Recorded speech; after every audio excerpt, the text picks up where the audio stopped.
Assalamualaikum warahmatullahi wabarakatuh.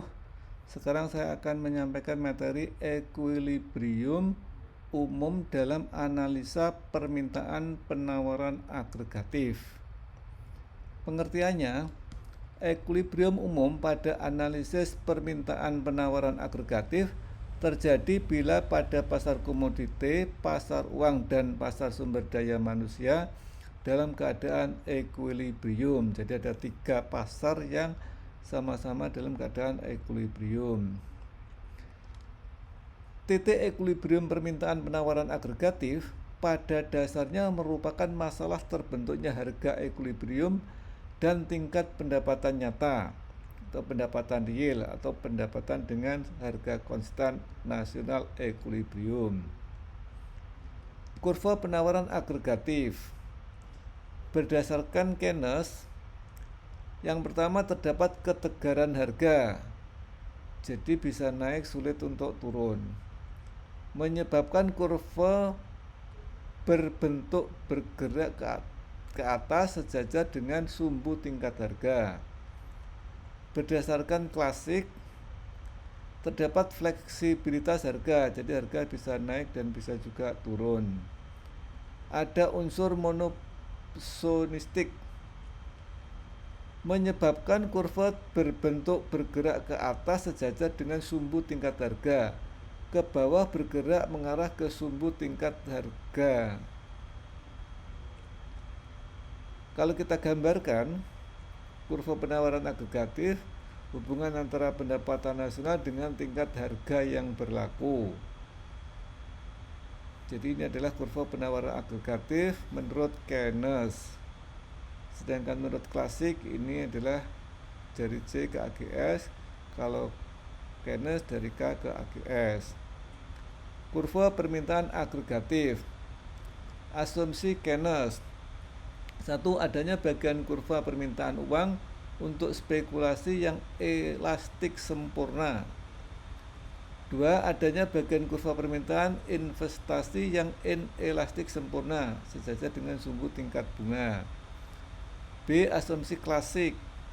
Kurva permintaan uang untuk spekulasi inelastik sempurna, tidak kenal liquidity trap.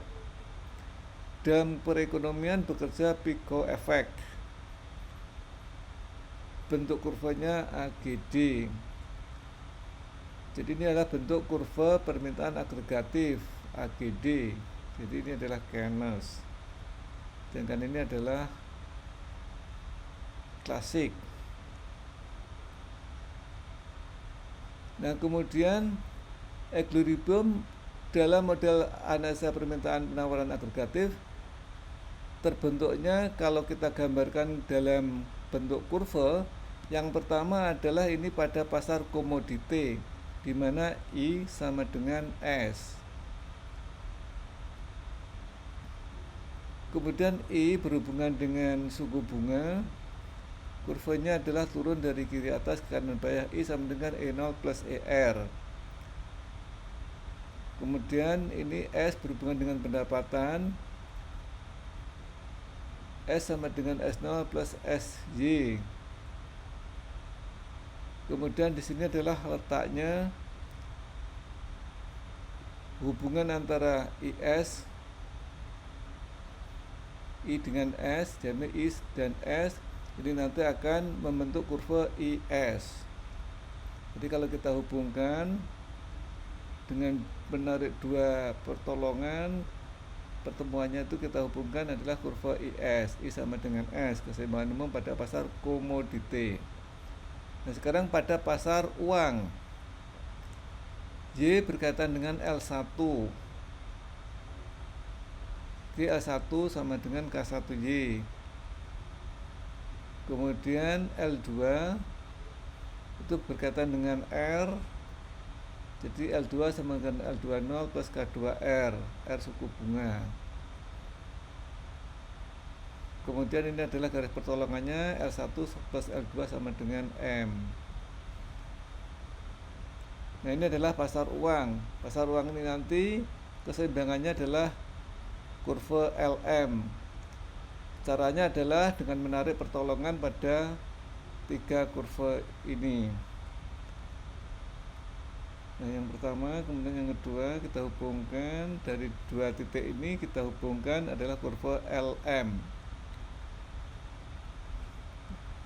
Nah, kemudian equilibrium pada model analisa permintaan penawaran itu ada satu lagi, yaitu pasar tenaga kerja. Keseimbangan pada pasar tenaga kerja letaknya adalah di sini.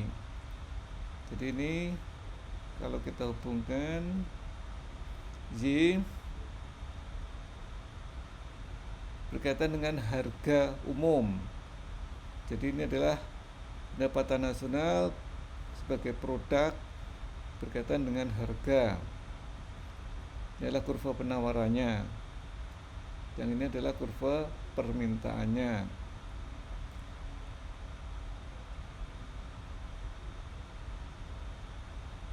Nah, ini adalah pasar tenaga kerja. Ini N adalah jumlah tenaga kerja, ini produk yang dihasilkan. Ini adalah kurva produk, fungsi produk dengan inputnya adalah tenaga kerja. Kalau kita gambarkan seperti ini.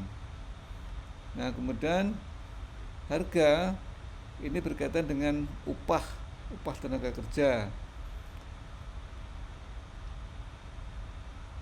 Nah, kalau kita gambarkan adalah seperti ini. Jadi kalau ini adalah harga naik, maka upahnya ikut naik. Jadi ikut naik itu artinya berpindah dari kurva yang di kiri ke kanan, itu adalah naik. Jadi kalau harga naik, maka upah naik. Sebaliknya, jika harga turun seperti ini, maka upah itu tetap sepanjang garis. Jadi tegar. Nah, kemudian ini adalah pasar tenaga kerja.